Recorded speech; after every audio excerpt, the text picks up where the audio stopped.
L'île Tromelin se tient depuis toujours à l'écart du monde et des routes maritimes. Au XVIIIe siècle, un navire négrier y a fait naufrage avec à son bord une cargaison d'esclaves malgaches. Abandonnés par l'équipage, les malheureux ont survécu pendant plus de 15 ans.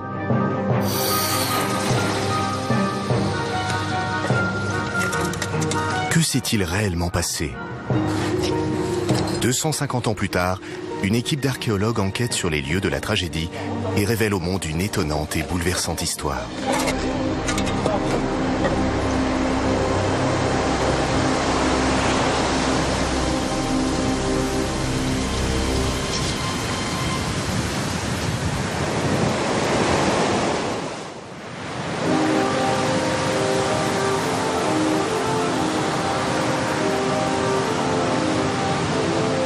Île de la Réunion, octobre 2008. L'histoire des esclaves oubliés aurait pu reposer à jamais dans les archives si un homme ne s'était attaché à la faire ressurgir du passé.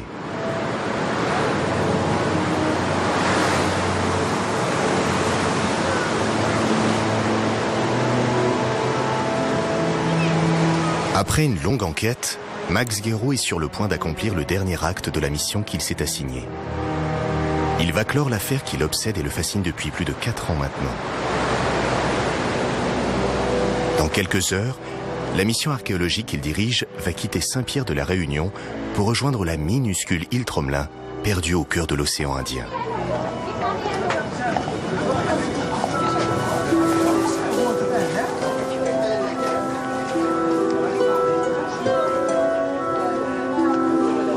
À 73 ans, cet ancien capitaine de vaisseau a navigué sur toutes les mers du globe. Fondateur du GRAN, le groupement de recherche en archéologie navale, Max Guéroult se consacre depuis une vingtaine d'années à l'étude des épaves et particulièrement celle des navires négriers.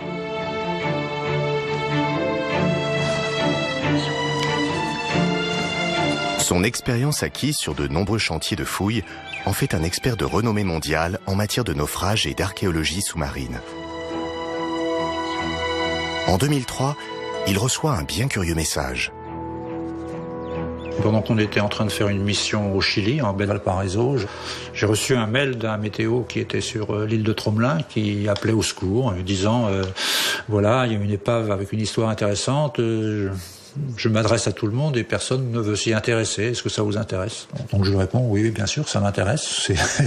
Et donc rentré en France, je vérifie les quelques données historiques et je propose tout de suite à l'UNESCO ce projet. Et on démarre très rapidement les premières recherches historiques complémentaires dans le cadre de programmes de recherche financés par l'UNESCO.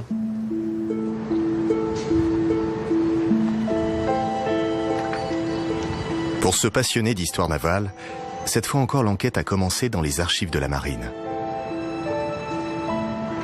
En étudiant des centaines de documents enfouis sur les rayonnages des bibliothèques, Max a remonté la piste d'un mystérieux navire déclaré échoué sur l'île Tromelin le 31 juillet 1761. Les comptes d'armement, les inventaires, les plans de construction, tout était là. L'Utile est une flûte de 136 pieds de long, environ 45 mètres, et de près de 600 tonneaux de jauge taillés pour le transport de marchandises et construite à Bayonne par la Compagnie des Indes orientales. Le rôle d'équipage comme l'état de service des officiers est précis et détaillé. Les noms des marins sont connus. Ils viennent de Bretagne, du Pays Basque, du Béarn. Pour l'aider dans sa longue enquête, Max possède tout un réseau d'informateurs. À Lorient, René Etienne, le conservateur des archives de la marine, a retrouvé un lot de correspondances particulièrement intéressant. Ces documents inédits relatent dans les moindres détails les circonstances du naufrage de l'Utile sur l'île Tromelin, appelée à l'époque l'île de Sable. Donc voilà le récit sans doute de l'écrivain du bord. Vous avez toute la relation du naufrage avec l'échouage et puis la destruction du vaisseau. Relation du naufrage de l'Utile sur l'île de Sable, ou pour mieux dire de Corail. Nous sommes partis de Full-Pointe, côte de l'île de Madagascar. Le livre de l'écrivain du bord détaille précisément comment le navire, après avoir heurté un récif en pleine nuit, s'est disloqué sous les coups de l'océan. Comment les marins utilisèrent les restes de l'épave pour construire en quelques semaines une embarcation de fortune et quitter l'île.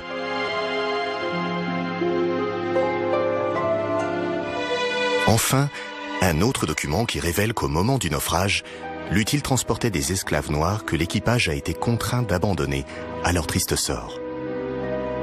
Les Noirs, qu'on était forcés de laisser dans l'île, demeurèrent dans un silence accablant au moment du départ. Mais quel parti prendre dans une pareille extrémité? Ce fut de laisser les vivre aux malheureux Noirs en leur promettant de les envoyer chercher. En fait, dans la marge, il y a un renvoi imprimé où il est écrit « On a envoyé un bâtiment de l'île de France pour prendre ces infortunés ». Et quelqu'un a ajouté à la plume « On avait promis d'envoyer et on ne l'a pas fait jusqu'à présent ». En réalité, on ne le fera pas pendant 15 ans. Autre énigme. À l'époque, la traite négrière était interdite dans l'océan Indien. Alors comment expliquer la présence d'esclaves sur ce bateau?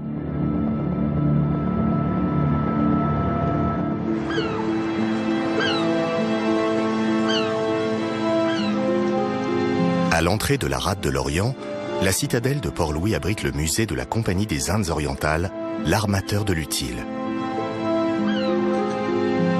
Pour progresser dans son enquête, Max cherche à préciser le contexte historique à l'époque des faits dans l'océan Indien.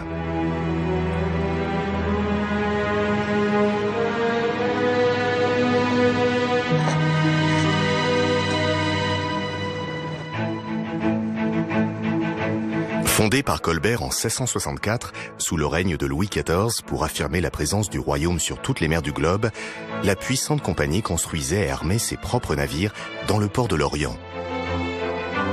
Pendant plus d'un siècle, la Compagnie des Indes orientales a assuré le commerce avec l'Inde et la Chine et alimenté l'Europe en porcelaine, épices, thé, café, mais aussi en soie et en coton imprimé et tissé. Pourtant, la part la plus importante de sa richesse provenait d'une toute autre marchandise.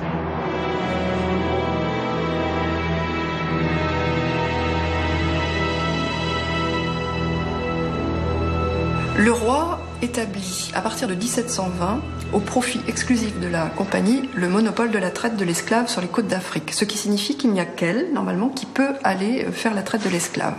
Donc elle va exploiter ce monopole jusqu'en 1767, ce qui représente environ 192 armements de traite qui vont déporter près de 60 000 esclaves vers les différentes colonies. Le commerce des esclaves dans l'océan Indien était étroitement réglementé. Max allait pourtant découvrir qu'au fil des années, l'odieux trafic avait fini par échapper au contrôle de la compagnie. La traite a enrichi la Compagnie des Indes dans la première moitié du XVIIIe siècle. Mais ce que l'on sait, c'est qu'à partir de 1740 et dans la seconde moitié du XVIIIe siècle, donc au moment de l'armement de l'Utile, la traite a été détournée et a servi à l'enrichissement personnel des employés de la Compagnie des Indes. Et donc pour l'Utile, on est vraisemblablement dans un cadre similaire, c'est-à-dire que cet armement est illégal, il n'est pas déclaré à l'administration, ce qui signifie que ces esclaves, en fait, ce sont des esclaves illégaux, ils sont clandestins. Des esclaves clandestins. Le récit du naufrage de l'Utile dissimulait une autre histoire bien plus sombre et cruelle. Comment justifier cet abandon? Mais les archives avaient délivré tous leurs secrets. Max ne pouvait pourtant pas se résoudre à tourner la page et à abandonner les esclaves une nouvelle fois. C'était au tour de l'archéologie d'entrer en scène.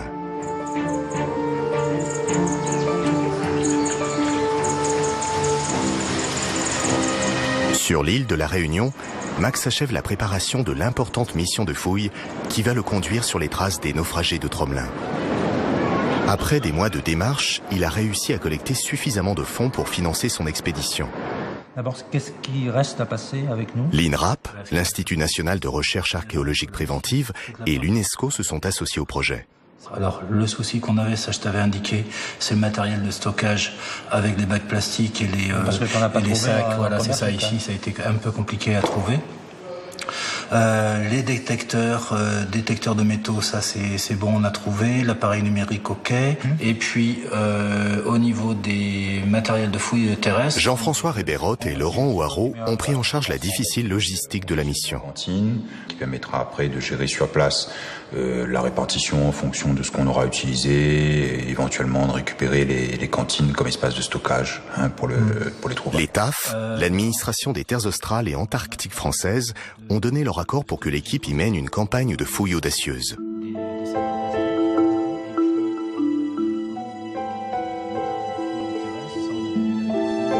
Pour Laurent Ouareau, spécialiste du patrimoine historique, le projet de Max possède une importance qui dépasse le cadre de l'expédition qui se prépare. Depuis des années, il a recensé l'ensemble des données disponibles concernant le peuplement de son île. Jusqu'au début du XVIIe siècle, l'île Bourbon était une terre vierge et hostile sur laquelle aucun homme n'avait jamais vécu. Les premiers colons comprendront vite l'avantage qu'ils pourraient tirer de l'esclavage. En 1664, au moment de la création de la Compagnie des Indes orientales, les registres font état de 58 blancs et 70 esclaves. Avec l'introduction de la culture du café puis de la canne à sucre, la traite s'intensifie. En 1779, on dénombre environ 23 000 esclaves. En 1848, au moment de l'abolition de l'esclavage, ils étaient 62 000.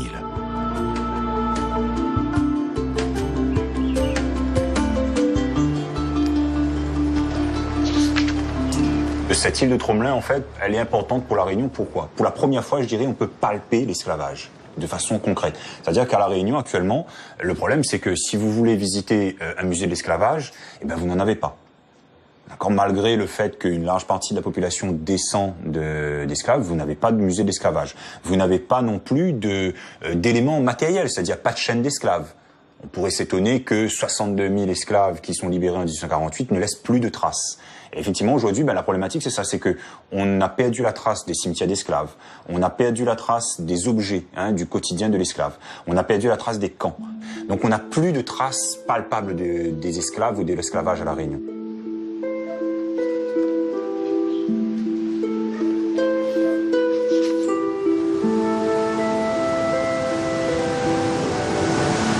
Après des mois d'un travail acharné pour surmonter toutes les difficultés, la patience de Max Guéroult est une fois encore soumise à rude épreuve. Le départ vers Tromelin est plusieurs fois reporté pour cause de mauvais temps.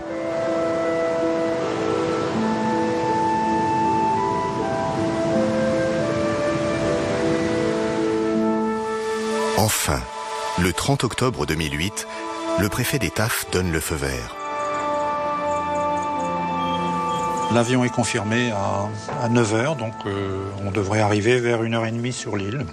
Touchons du bois pour que la météo soit bonne, comme elle l'est aujourd'hui, parce que vous voyez sur cette carte, l'accès maritime est extrêmement compliqué sur cette île, vous en rendrez compte par vous-même demain, et que donc l'accès se fait par voie aérienne, par la piste.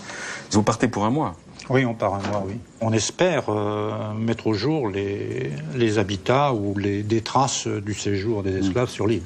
Donc là, l'équipe va travailler sur la... Où est-ce que concrètement les fouilles vont se dérouler? Dans cette zone-là. C'est un bel exemple de coopération ministérielle, l'administration par les TAF, les moyens militaires de soutien, la gestion sur place par nos amis de Météo France. Et en tout cas, j'espère que tout ça va favoriser la réussite de votre mission. Et puis, Max a réussi à convaincre les plus sceptiques et à mobiliser les énergies autour de son projet.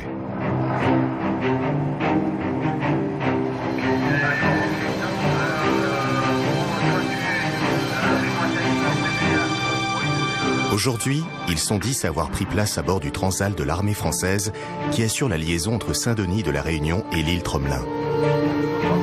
Historiens, anthropologues, archéologues.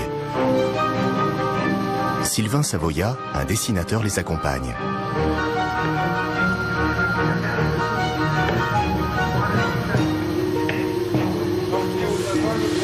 Après 1h30 de vol, l'île est en vue.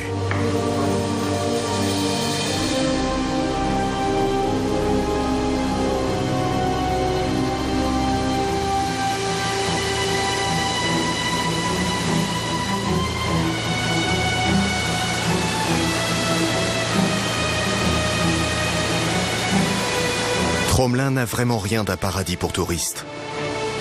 Ce récif corallien d'à peine 1 km² s'apparente au contraire à un enfer sur Terre. Remous, courants et brisants en rendent l'accès par la mer particulièrement dangereux et l'approche aérienne s'avère tout aussi délicate.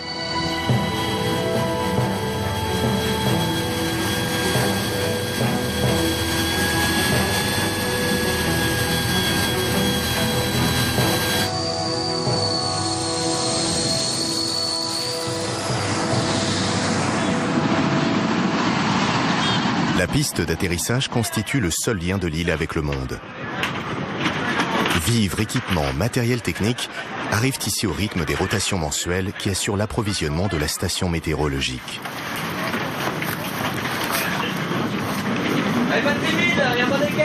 C'est avec un peu d'appréhension que les archéologues découvrent enfin l'île qui occupe leurs pensées depuis de longs mois.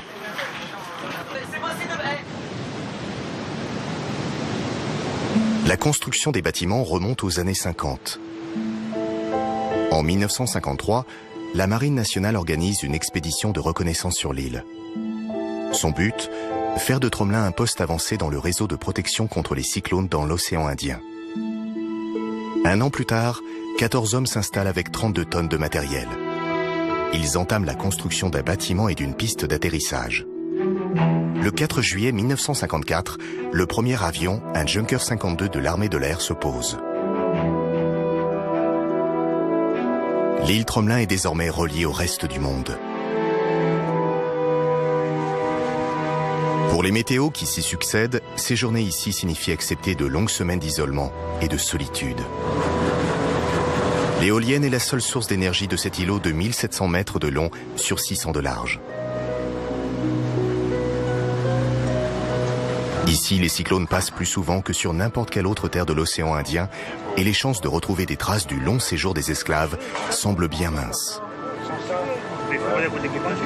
Les archéologues ne disposent que de 30 jours pour mener à bien leur mission avant la saison des pluies.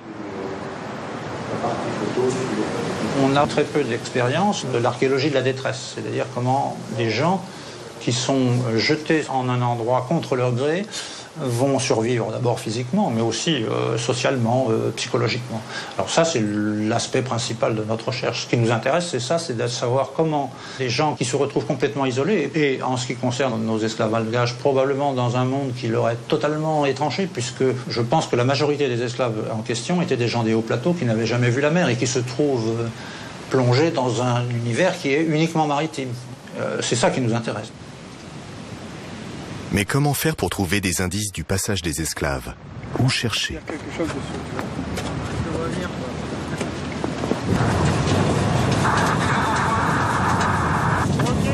Responsable des fouilles, l'archéologue Thomas Romont est convaincu que pour se protéger des tempêtes et des raz-de-marée, les esclaves se sont installés sur le point haut de l'île, à 5 mètres au-dessus du niveau de la mer. Max Guéraud dispose d'un indice qui confirme cette hypothèse. Alors là, on a une photo de l'installation de la station météo en 1954. Donc on a un météo au pied d'un mur de blocs de corail. Le problème, c'est que la station météo s'est installée au même endroit. Et pratiquement sur tous les points hauts qui sont autour de nous, il y a des bâtiments, sauf sur cette butte où il y a des blocs de corail au sommet. Donc comme on pense que les blocs de corail ne montent pas tout seuls, on va essayer là, quoi.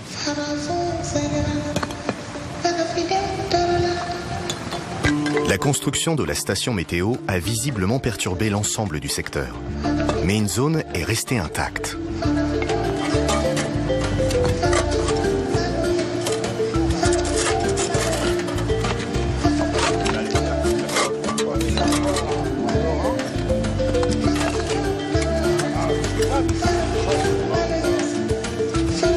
Le dessinateur Sylvain Savoya suit étape par étape la progression du chantier. Son travail va constituer à établir un journal dessiné des fouilles, une chronique détaillée de la mission.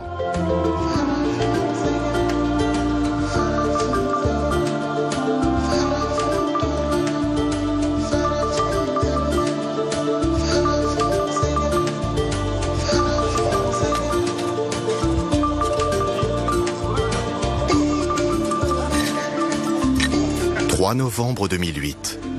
Une couche plus foncée apparaît dans les sédiments. Cette couche de cendre, en fait, qui est un mélange de cendre et de sable, marque la présence des naufragés sur l'île, puisque la cendre est le sous-produit du feu qu'ils ont fait. Et l'intérêt est que dans cette couche de cendre, on va pouvoir trouver les indices de ce qu'ils ont mangé. Et surtout, c'est la confirmation qu'ils ont bien utilisé le feu jusqu'à la fin. Le rythme du chantier se ralentit. Le travail se fait plus précis, plus minutieux. C'est alors qu'un objet insolite est dégagé. Il est immédiatement identifié par l'historien Sudel Fuma.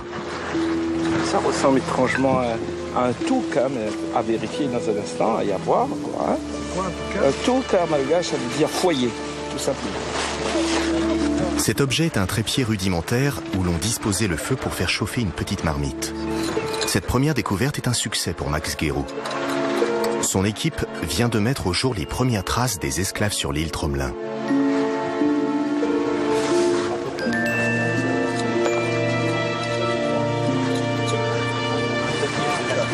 Deux âmes, trois âmes et un croc.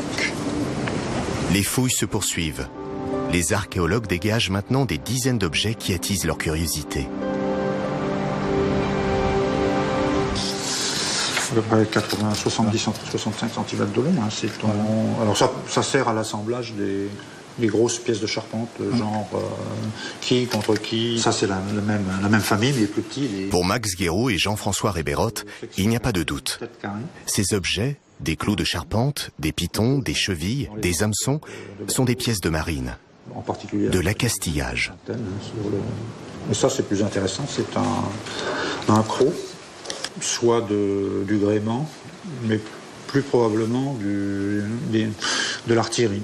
Ce qui est étonnant et intéressant en même temps, c'est que ces objets-là, on les a retrouvés sur le point haut, et non pas sur l'arrière-plage comme les autres objets en fer qui avaient lien direct avec le bateau. Oui, oui. Dans toute évidence, ils ont récupéré tous les objets qui pouvaient leur servir, parce qu'il y a un lien évident entre l'épave elle-même et les objets qui en proviennent et qui ont été utilisés par les naufragés. Ces découvertes sont exceptionnelles, car toutes ces pièces proviennent du même navire. L'utile ressurgit du passé.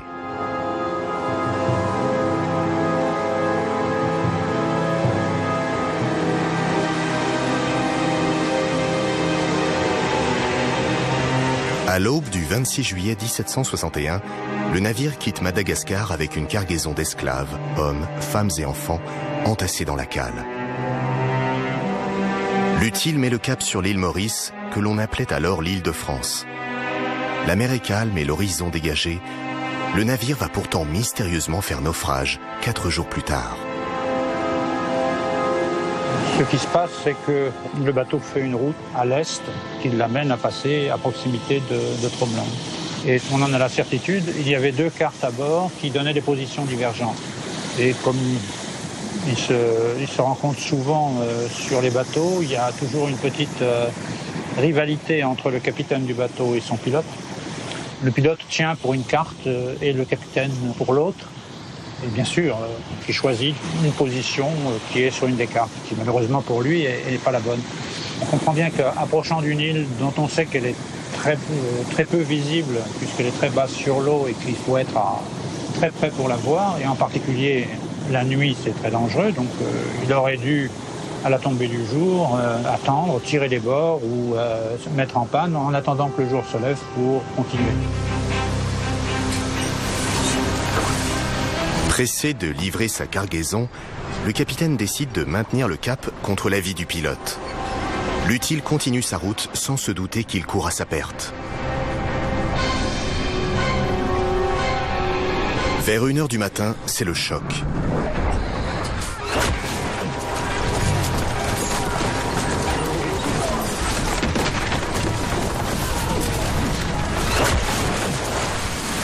Après avoir tout tenté, l'équipage abandonne le navire.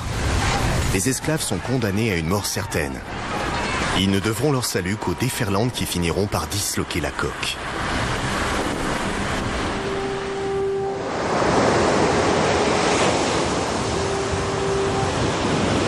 petit matin, 20 marins et 72 esclaves sont portés disparus sur le livre de bord. La plupart d'entre eux se sont noyés en tentant d'atteindre la plage.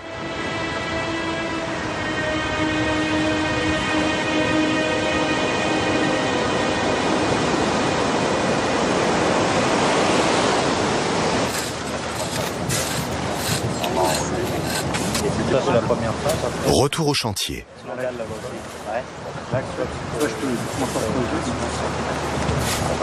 Après 8 jours de travail, des fragments de murs apparaissent. Leur disposition semble former une pièce. Mais comment interpréter cette nouvelle découverte? S'agit-il d'une habitation ou d'un monument funéraire? Pour le savoir, Thomas Raumont et Max Guéraud décident d'élargir la zone de recherche. Mais la présence de racines de veloutier rend la progression difficile.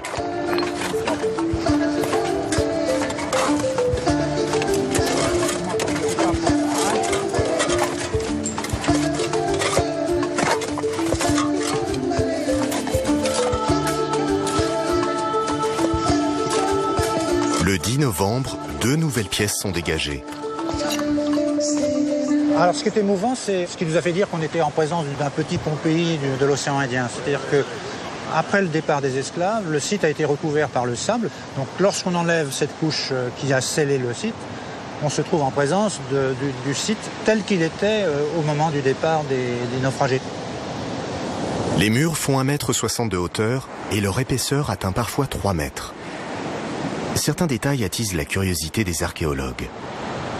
Alors, ce qui nous intrigue, c'est la manière dont l'habitat a été construit, c'est-à-dire avec des blocs de corail, avec des plaques de grès de plage, ce qui est en complète contradiction avec les traditions malgaches, parce que la pierre est réservée au tombeau, et les habitats, eux, au contraire, sont construits en éléments végétaux, du bois, du sisal, des fibres. Donc là, on est en présence d'un changement complet.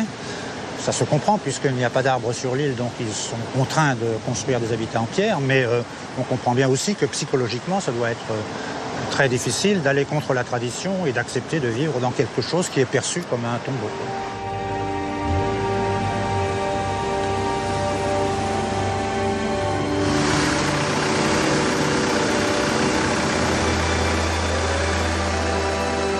Le plan général des ruines révèle une information surprenante. Toutes les ouvertures du bâtiment sont placées à l'abri du vent. Les esclaves malgaches ont su s'adapter aux circonstances, puisqu'ils ont quand même eu conscience des problèmes que posaient les cyclones et ils ont réalisé des bâtiments extraordinaires, puisque voir cette véritable forteresse qui montre la capacité d'adaptation de ces esclaves dans une situation extraordinaire et particulière. Les vestiges retrouvés par les archéologues prouvent l'ingéniosité des esclaves et leur détermination à survivre. Sylvain Savoya imagine leur vie. Maintes fois restaurés et reconstruits, ces modestes abris de pierre constituaient leur unique refuge.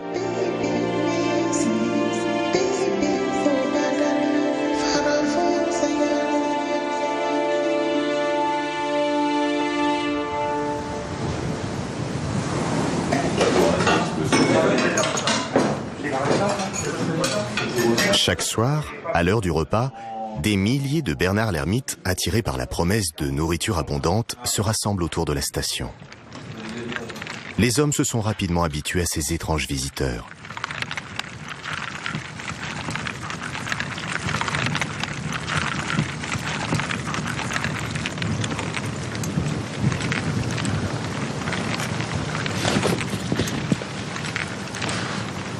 Pour Max Guéraud, la question est toujours la même. Les archives ont-elles révélé tous leurs secrets?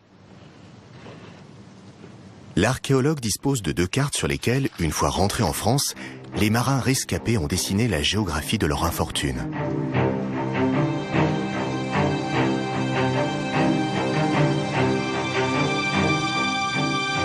Immédiatement après l'échouage, les naufragés se sont employés à ramener à terre tout ce qu'il était possible d'extraire de l'épave. Barils de farine ou de vin rouge, tonneaux d'eau de vie, suifs, jambon, morceaux de bois. Aujourd'hui, seule l'ancre de Bossoir et 3 canons témoignent encore du naufrage de l'Utile.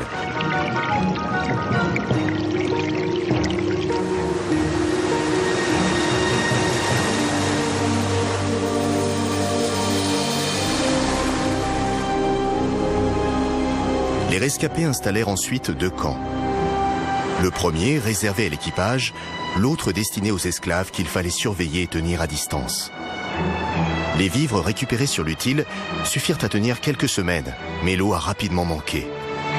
À force d'arpenter l'île, des marins et des esclaves finirent par creuser des puits pour récupérer de l'eau saumâtre. Certains tombèrent malades et finirent par mourir. La carte signale enfin le chantier naval où fut construite, à partir du bois tiré de l'épave, l'embarcation de fortune avec laquelle les Français quittèrent l'île. Dès le départ, on sait que si on veut transporter tout le monde, il faut faire un bateau qui fasse 45 pieds de quille de longueur, c'est-à-dire une quinzaine de mètres. Et c'est ce qu'ils cherchent à faire. Et donc le second récupère le bois sur l'épave de l'Utile, mais malheureusement, on ne peut pas faire un bateau de plus de 32 pieds de quille, parce que la longueur des morceaux de bois qu'on trouve n'est pas plus grande. Donc dès le départ, on sait qu'on va laisser les esclaves. Ainsi, moins de 2 mois après le naufrage, les marins français quittèrent Tromelin et regagnèrent Madagascar.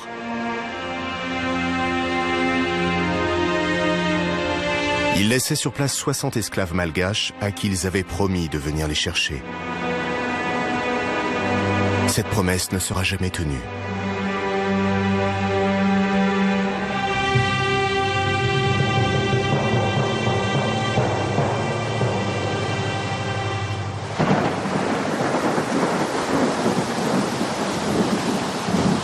« 19 novembre. L'arrivée de la saison des pluies annonce la fin du chantier. Après 3 semaines d'efforts, les archéologues n'ont toujours pas trouvé les sépultures des esclaves. L'averse qui interrompt les fouilles va pourtant amener un dernier rebondissement.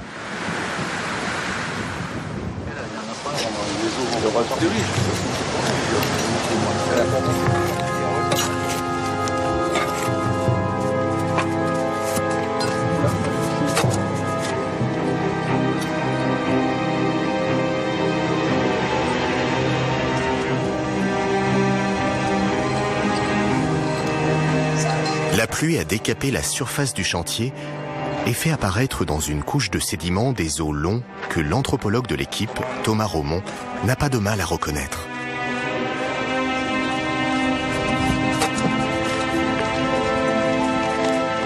Donc là, on a l'extrémité proximale d'un tibia humain.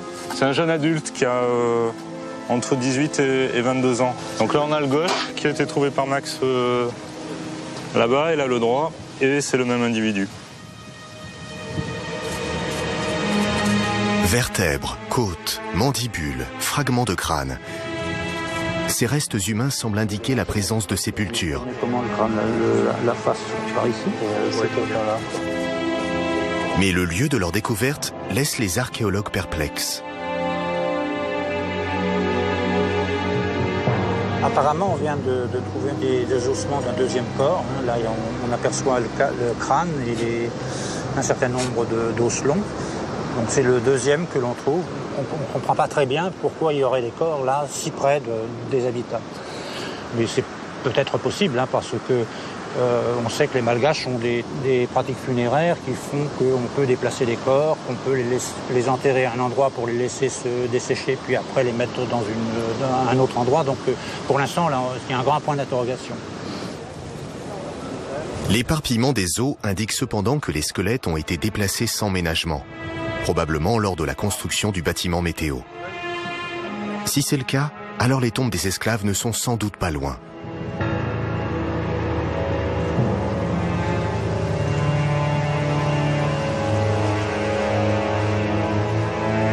Thomas Raumont soumet les ossements à un premier examen.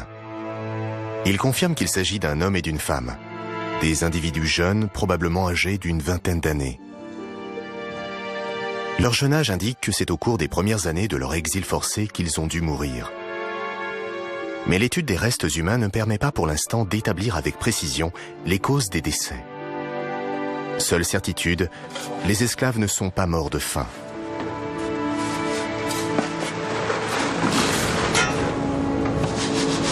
21 novembre. Sur le chantier, les archéologues continuent d'inspecter les pièces d'habitation. Couche après couche, ils décapent chaque parcelle de terre et passent ensuite les sédiments à travers les maillages successifs des tamis. De nombreux rejets alimentaires, plus de 400 kilos, sont ainsi retrouvés dans ce qui devait être une cuisine collective. Là, on tamise les couches de l'intérieur de la cuisine. Et là, où on a trouvé des hameçons, du reste à l'intérieur. Et là, donc, on trouve des arêtes de poisson maintenant, alors qu'on en trouvait très peu avant. Là, il y a une écaille de poisson. Ça, c'est un os d'oiseau. Et là, un os de tortue, ici.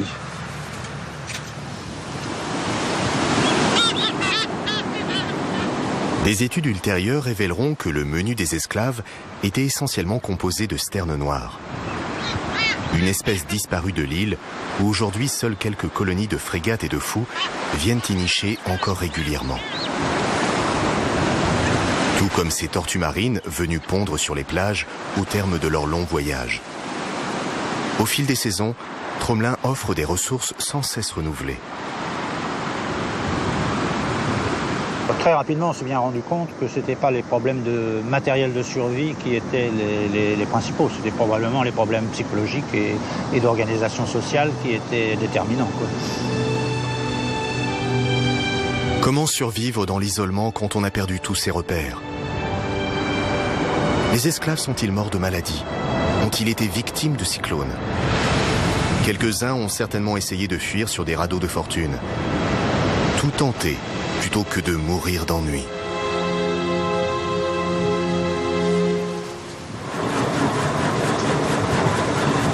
25 novembre. Le chantier de fouilles entre maintenant dans sa dernière phase. Attention. Lentement, délicatement, chaque objet est délivré de sa gangue de sable. Bon, ça, c'est toute évidence un coin où ils rangeaient leurs cuillères. Il y en a au moins une douzaine, si ce n'est plus. Il y a également des aiguilles, et c'est sur le sol d'abandon, c'est-à-dire sur le sol tel qu'il était au moment où les esclaves ont quitté l'île quand ils ont été sauvés.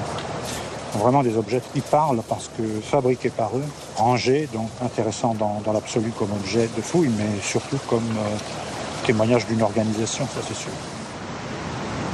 Découverts à l'emplacement même où les esclaves les ont abandonnés, ces objets témoignent du quotidien des naufragés. Mais ce qui intrigue Max Guéroult, c'est qu'ils ont visiblement été maintes et maintes fois réparés, restaurés, rapiécés. Bon, les rivets qu'on voit sur les réparations des récipients sont en fait des petites lamelles de cuivre qui ont été roulées de manière à en faire un petit cylindre, hein, donc qui sont enfilés après dans les trous qui ont été faits et après matés avec soit un marteau, soit un galet. Une réparation, ça n'aurait pas beaucoup de conclusions, sauf qu'ils essayent de faire durer leurs ustensiles, mais certains récipients en ont jusqu'à 7, 8, donc c'est même plus. On voit une espèce d'énergie à survivre et à conserver tout ce qu'ils ont autour d'eux. Donc c'est vrai que c'est très, très, très émouvant. Des années d'acharnement et de lutte pour survivre, jusqu'au jour de la délivrance. Des textes retrouvés dans les archives racontent les ultimes chapitres du long calvaire des derniers survivants et les circonstances de leur sauvetage. Probablement à peu près 18 mois avant le sauvetage final, un bateau passe à côté de l'île et s'aperçoit qu'il y a du monde. Donc quand il rentre à l'île de France, on envoie tout de suite un bateau pour essayer de récupérer ces esclaves. Donc, le premier bateau qui part s'appelle la Sauterelle. C'est un tout petit bateau, un cotre, et lorsqu'il arrive près de l'île, il mouille et envoie une embarcation avec 2 marins. Malheureusement, le canot se brise sur le récif.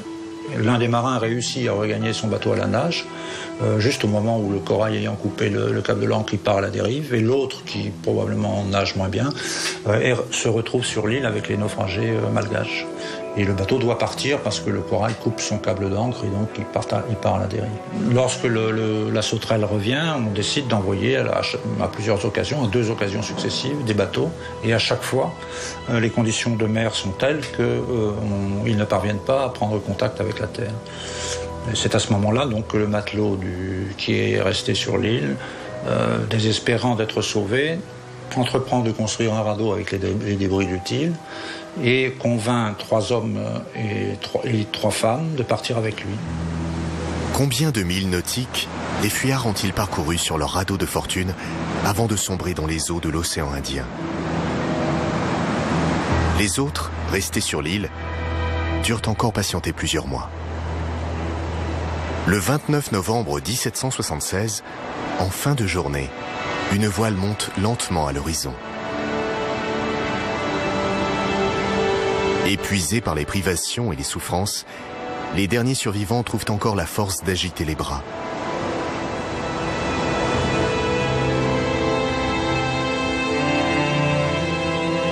Après les longues années d'oubli, les autorités françaises se sont enfin décidées à envoyer une expédition en reconnaissance. Contre toute attente, le chevalier de Tromelin, qui commande la Dauphine, recueille ce jour-là 7 femmes et un bébé de 8 mois. Que sont devenus les derniers esclaves oubliés? Les textes racontent qu'une fois arrivées à l'île Maurice, les 7 femmes rescapées ont été affranchies et baptisées avant d'entrer au service du gouverneur. Aucune n'a souhaité retourner à Madagascar. L'enfant, un petit garçon, a lui aussi été déclaré libre et baptisé du nom de Moïse. Depuis, on en a perdu la trace.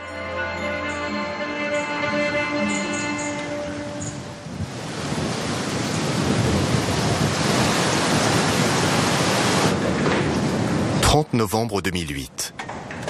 L'avion du retour sera là dans quelques heures. Mais avant de refermer les malles, il faut terminer l'inventaire des 400 objets mis au jour pendant les fouilles.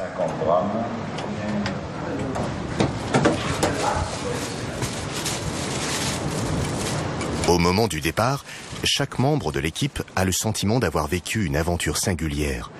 Chacun à sa façon. C'est important pour moi cette opération parce que à travers cette opération scientifique, c'est aussi retrouver une partie de mon identité puisque j'ai des ancêtres malgaches. Mon arrière-grand-père était malgache et il a traversé cet océan Indien pour être emmené à la Réunion en tant qu'esclave. Et donc un peu, c'est faire un peu ce voyage quelque part à retrouver ceux qui, comme lui, ont été emmenés en tant qu'esclaves et qui ensuite, après, se sont retrouvés un peu sur cette île perdue dans l'océan Indien et ont dû vivre cette expérience de liberté, mais une liberté terrible, contraignante, parce qu'ils étaient sur cette île laissés à eux-mêmes, abandonnés à eux-mêmes, et en même temps, ils ont su recréer une organisation. Alors pour moi, ça, c'est retrouver une fierté de mes ancêtres, qui ont vécu, qui sont morts, et quelque part là, en touchant ce sable, c'est toucher un peu une part de mon histoire. Voilà.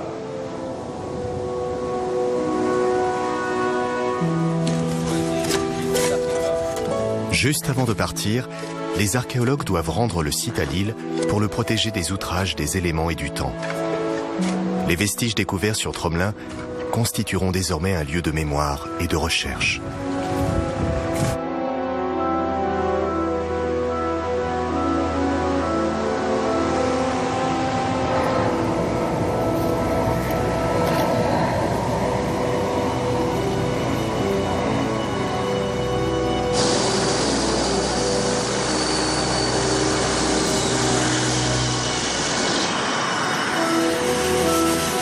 Épuisés par 5 semaines de fouilles harassantes, Max et son équipe quittent l'île avec regret.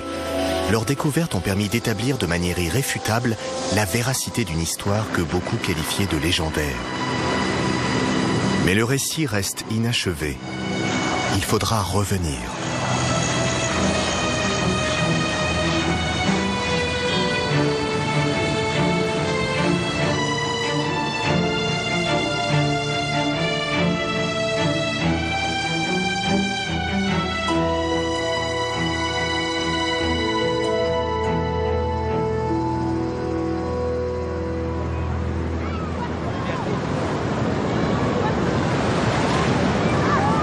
Novembre 2009. Max Guéraud est de retour sur l'île de la Réunion pour y préparer sa prochaine mission. Ces découvertes ont connu un énorme retentissement dans les médias français et internationaux. Grâce à son obstination, l'histoire des naufragés de l'Utile est définitivement tirée de l'oubli.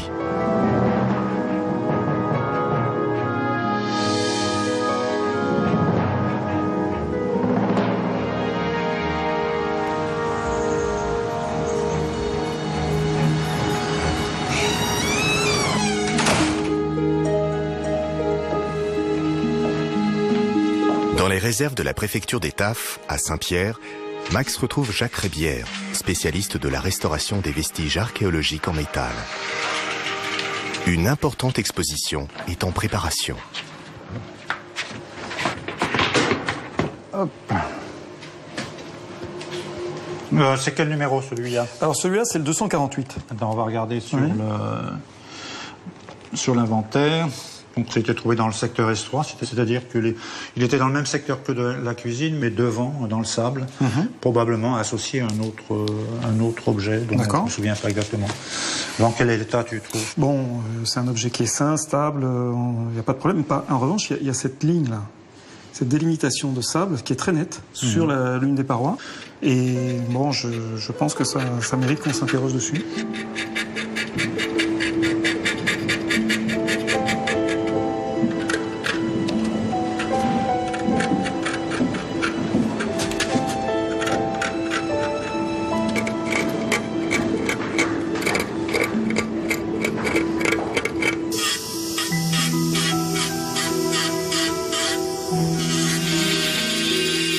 Les gestes précis, minutieux du restaurateur vont prolonger le souvenir de ces hommes et de ces femmes qui, achetés comme de vulgaires marchandises, puis abandonnés sans remords, se sont battus pour rebâtir une petite société et vivre debout.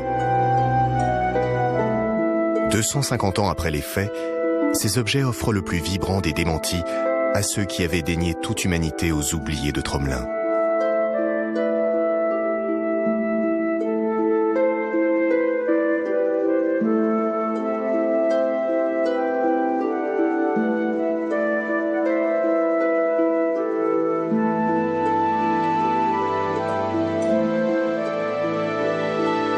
Grâce à ce travail, Max Guéraud a aussi pris conscience d'une réalité qui va au-delà des faits historiques et des fouilles archéologiques. Ça fait moi plus de 20 ans que je travaille sur les problèmes de la traite. Et en fait, l'approche que j'avais était une approche extérieure, un intérêt pour le phénomène historique, sociologique. Mais je me suis amené à me poser la question de savoir quelle était la vraie raison qui faisait que je m'intéressais à ça dans le temps. Et la réponse m'a été donnée d'une manière tout à fait fortuite, très récemment, parce que j'ai reçu sur notre site internet un message très court d'une jeune femme me disant est-ce qu'un esclave peut porter le nom d'un bateau Et alors je lui dis mais pourquoi vous me posez la question? Il me dit parce que ma grand-mère s'appelle l'Utile. Je lui dis oui, c'est tout à fait possible qu'un esclave ait le nom de bateau, puisque l'une des rescapées de l'Utile, lorsqu'elle arrive à l'île de France, est baptisée d'office, Dauphine, du nom du bateau qui l'avait ramenée. Et on échange petit à petit des messages, et elle finit par me dire qui elle est, où elle habite, où est sa famille, etc. Et donc la relation s'établit. Et cet échange-là me paraissait suffisamment important pour que je lui demande si elle acceptait de mettre cet échange-là sur le forum de notre site internet. Et elle me répond non, surtout pas.